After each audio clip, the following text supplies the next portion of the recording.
Eh, Pablo Borda, el profe Borda, como lo conocen en redes, tiene 31 años y es profe de historia. Gracias por venir, Pablo. Muy buenas noches. ¿Cómo va? ¿Bien? Bien, la rompe en redes sociales este muchacho y enhorabuena, porque si hay algo que estaría bueno que estudiemos un poquito más en profundidad en estos tiempos es la historia, ¿no? Estamos en un día muy especial, justamente para la historia del peronismo y también de la Argentina, que es que se cumplen 70 años del bombardeo a la Plaza de Mayo. Y Cristina, de algún modo, busca engarzar su historia con aquella cuando dice proscripción, ¿no? ¿Cuánto hay de aquello en esto? ¿Cuán viva está esa historia? Contame, Pablo. Incluso hay una referencia más explícita, que es que ella hace unos días mencionó la noción de ser una fusilada que vive, más allá de si uno considera la comparación acertada o demás, en básicamente lo que era una connotación de lo que era la Operación Masacre en 1956, claro. Que la semana pasada, el 12 de junio, se cumplió un nuevo aniversario del fusilamiento de Valle, propiamente, no de la masacre en concreto, que fue horas antes. Hay mucho de esto. Para empezar, porque seguimos discutiendo la cuestión del hecho maldito, si queremos, ¿no?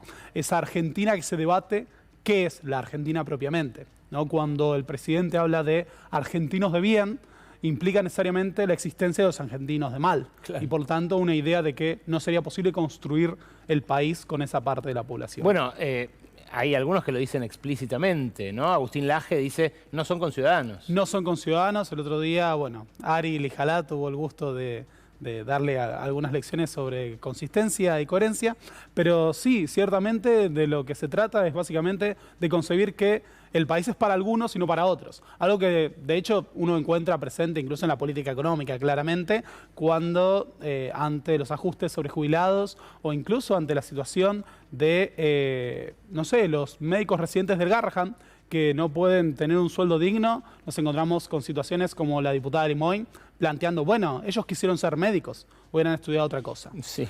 Más allá de eso, lo que aparece también es el culto a la violencia y la idea de que uno puede eliminar a partir de la destrucción física del otro a un proyecto político o un proyecto de país que sea opuesto a lo mío. Constantemente vemos apelaciones a exterminar o eliminar. Incluso se ha llegado a hablar de aniquilar el zurdismo, aniquilar la inflación y demás. Pero recuerdo cuando, por ejemplo, se debatió el saludo claramente nazista que hizo Elon Musk, y Milei habló de que eso no es nazi y a los que crean lo contrario los vamos a ir a buscar hasta el fin del mundo en nombre de la libertad. Sí. Bueno, nunca está de más recordar que la revolución libertadora, ¿no? Y el proyecto golpista que se gestó en el 55 lo hacía también en nombre de la libertad. Es más, hoy estuve hablando de este tema y una de las proclamas de los golpistas era «Ha muerto la tiranía, viva la libertad», ¿no? Cuando incluso se proclamaba que ya habían asesinado a Juan Domingo Perón. ¿Qué era lo que se proponía este era lo atentado, que se proponía, ¿no? El golpe, pero no solo a Juan Domingo Perón, porque ahí está el punto. No es una visión, si queremos, táctica o un uso muy eficiente de recursos, bombardear la Casa Rosada para asesinar a una persona, y menos si además se bombardean otros edificios como la CGT o dependencias ministeriales o la residencia presidencial, entre otros. Sino que también de lo que se trataba era de dar un golpe de efecto. Era una acción que tenía un contenido psicológico que buscaba desmoralizar al adversario. Así, en medio del trauma que ejercería el hecho de tener las visiones de cientos de personas muertos, mutilados, sería mucho más difícil reaccionar. De hecho, uno de los oficiales golpistas, al momento de pensar la acción, planteaba, haremos un Pearl Harbor, ¿no? Wow. Pensando en el ataque a traición. Con lo fresco que estaba, ¿no? Con lo fresco que estaba, y ha sido hace 10 años, claro. Pero además la idea de que iban a bombardear y iban a destruir. De hecho, en algunos de los reportajes de los comandos civiles hubo milicianos antiperonistas que participaron del hecho. Se hablaba de que una vez que quede destrozada lo que quede de la Casa Rosada, ellos avanzarían a matar a Perón si todavía estaba vivo.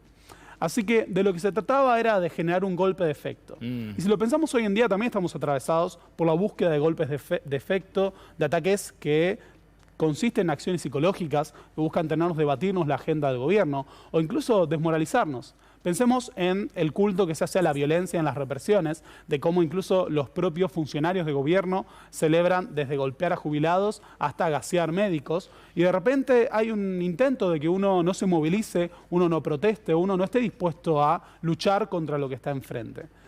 A tal punto que también uno debe elegir sus batallas o incluso ser un poquito más estratégico, como recién se mencionaba la semana pasada. Tuvimos esta situación de que de repente el miércoles, ante un congreso totalmente vallado, se decidió movilizar a la Plaza de Mayo, sí, la gente a la casa de Cristina, cambió de rumbo y las fuerzas de seguridad quedaron totalmente desorientadas. Sí, pero fíjate vos que también quedó ahí de manifiesto la falta de conducción táctica de la gente que se movilizaba, ¿no? La orfandad de cordones de seguridad, grupos, columnas. A mí, la verdad que me da la sensación de que la era del caos lo cubre todo. Vos estudiás, enseñás, digo, en escuela secundaria sobre todo, ¿no? Seguí muchos años, ahora exactamente, en este momento no estoy dando clases en escuela secundaria, pero di clases en la universidad, en terciarios. Ah, bueno, pero hasta ahora hiciste tu carrera con eso. Te pregunto porque salió un informe la semana pasada que también me pareció súper interesante, que creo que tenemos, Rodo, para compartir con la gente, que tiene que ver con la condena a Cristina y cómo la perciben los pibes más chicos que vos, ¿no? De menos de 30 años. Fíjate, lo midió Subán Córdoba. ¿Considera que Cristina Fernández de Kirchner es inocente o es culpable? En las 3 franjas etarias superiores, o sea, de 31 a 45 años, y de ahí para arriba, da más o menos lo mismo. 43 al 46% cree que no lo es. Pero entre los jóvenes, de 16 a 30, el 71% cree que lo es, cree que es culpable.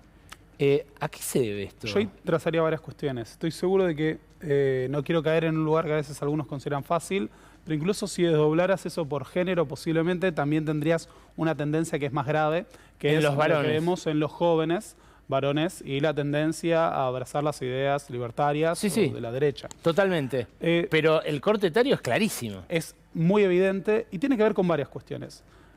Uno como materialista también trata de pararse sobre una cuestión de fondo que no es común solo a la Argentina, sino a nuestro mundo.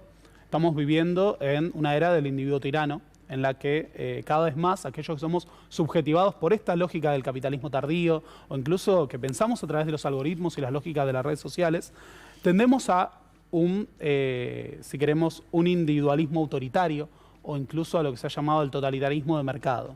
Nosotros estamos totalmente marcados por una lógica en la cual somos individuos atomizados, desconexos, totalmente atravesados por nuestros propios méritos, pero también nuestros propios deseos, y lo que vemos sobre todo en las generaciones más jóvenes, no solo en Argentina para pensarlo o explicarlo a través de la inflación, sino como un esquema que se da a nivel mundial, es una lógica por la cual el otro es necesariamente mi enemigo.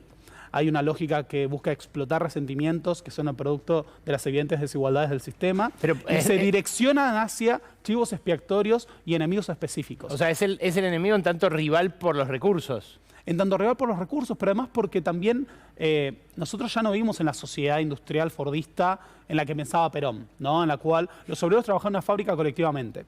Todos compartían un lugar de trabajo, incluso compartían las vacaciones a través de la estructura de los sindicatos, o compartían el acceso a ciertos servicios públicos. ¿No? Hoy en día lo que tenés es muchas veces jóvenes que trabajan desde sus casas, jóvenes que son sus propios jefes, o que tienen a su jefe mediatizado por una aplicación, que no tienen compañeros de trabajo, que su desarrollo material en el mundo es otro, y que los tiende hacia el individualismo. ¿Y por qué eso los hace pensar que Cristina es culpable, más que el resto de las franjas etarias proporcionalmente? Porque se corresponde tranquilamente con toda la superestructura ideológica del mundo que estamos viviendo.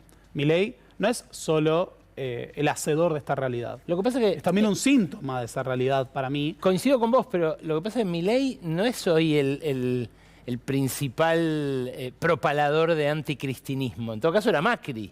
Era Macri, pero es parte de la misma lógica. Macri te trajo al individuo emprendedor, el culto al emprendedurismo que estaba atravesado incluso en el discurso público. 2016, si nos parábamos, era tenemos que ser emprendedores. Y si querés el correlato de eso, la versión extremada, es lo que estamos viviendo hoy, en donde básicamente un ministro puede decir, hagan carry trade. No Claro. hagan carry trade y de esa manera resolvemos la economía. Macri es un supuesto para que exista Milei. Claro. Y en ese sentido forman parte de un continuum en el cual nosotros estamos yendo a una sociedad que es más autoritaria, que es mucho menos tolerante y en la que el correlato de lo que recién se comentaba, de un gobierno que ni siquiera considera el derecho internacional, es que en nuestra propia política interna no consideremos las garantías individuales que el día de mañana pueden utilizarse contra cualquiera. Pablo, a vos en redes te siguen muchos pibes, ¿no? Como @ el profe Borda. El profe Borda en Instagram, Pablo Borda en YouTube. ¿Sí? ¿Cómo dialogas con ellos sobre estos temas? Porque parece haber una desconexión entre ese pasado al que alude Cristina cuando dice mi gobierno antes de 2015, qué sé yo, y pibes que por ahí en ese momento tenían, no sé, 5 años, 10, no tenían conciencia política. Bien, hay que empezar partiendo de esa distancia. Uno no puede referenciar, y es un obstáculo, el peronismo en lo que es la experiencia inmediata de esas personas.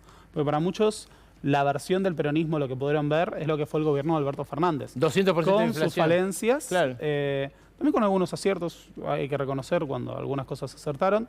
Y ese es un obstáculo insalvable desde lo que es la experiencia individual. ¿Y qué haces? Quizás- ¿No hablas de peronismo? No, ¿Hablas de su contenido? hablas no partiendo de lo que es su propia experiencia concreta de la situación actual, sino de lo que se puede verificar a través del estudio, incluso de los datos duros.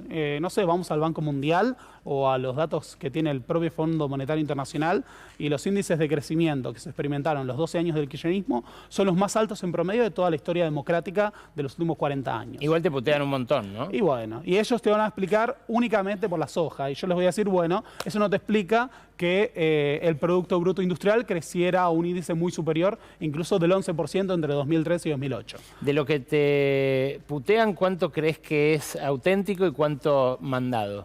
Y no, hay una combinación de ambos factores. Por un lado está el sector más fanático que no está dispuesto a cuestionarse sus propios prejuicios. Y después está el sector que está organizado. En Twitter lo ves mucho, Pagado. a partir de esa estructura de los trolls libertarios y demás. Pero yo diría que lo que es interesante es que cuando uno pone el énfasis no en discutir las visiones, sino discutir los datos o los elementos más concretos, uno se encuentra rápidamente con las incoherencias o con las fallas en esos discursos.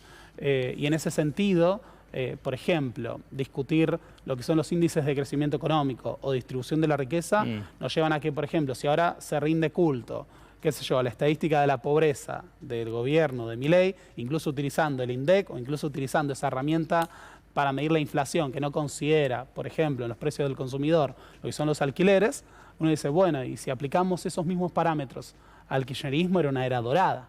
Claro. Y no para discutirnos y quedarnos simplemente con una idealización del pasado que solo nos hace nostálgicos, sino para discutir, por ejemplo, cuáles son las herramientas o cuáles son los proyectos que podemos disputar en el presente. ¿Es esta política de gobierno que se nos presenta como la solución del crecimiento, la única vía para el desarrollo? ¿Es lo que están aplicando otros países? ¿O el mundo parece orientarse en otro lado? ¿Es el unilateralismo la forma de posicionar estratégicamente a la Argentina? ¿O los países que tienen realmente inversiones que se traducen en desarrollo económico, no como la falacia del blanqueo y otros proyectos, lo hacen a partir de una posición estratégica y multilateral? Pablo, fue un gran gusto tenerte acá, ¿eh? Muchísimas placer. gracias por venir.